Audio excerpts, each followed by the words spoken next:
Да се постават безбедносни камери во градинките за да се гледа како вработените се однесуваат со децата.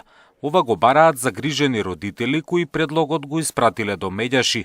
Од првата детска амбасада велат дека барањето следи по неодамнешниот случај во Гевгелиската градинка, каде со навредливи зборови негувателка ги смируваше децата.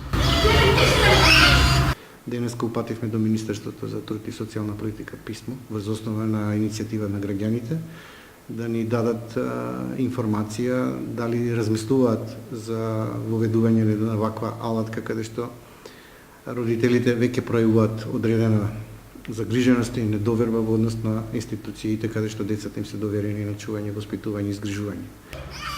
По објавувањето на снимката од градинката во Гевгелија, ресорното министерство и наложи на директорката на установата да истражи што се случувало во објектот Цветови. Од Труд и социјала велат дека ги анализираат сите претставки на родители чии деца предстојуваат во јавните установи, но не откриваат какви казни заработиле негувателките. Во случаите каде што била утврдена вина, изречени се дисциплински мерки, а во еден случај донесена е одлука за престанок на работниот однос, информира Труд и социјала. Инаку од Медјаши велат дека вработените во градинките имаат исклучителна одговорност, па сметаат оти се потребни строги критериуми при изборот на воспитувачи.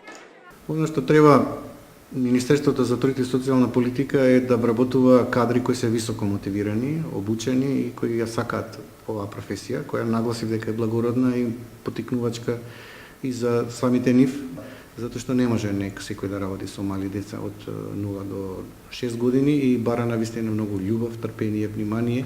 Според податоците од Труд и социјала, во изминатите 19 месеци до нив пристигнале 11 поплаки од родители на деца кои се згрижени во јавните градинки. Најчесто се жалеле на односот на воспитувачките.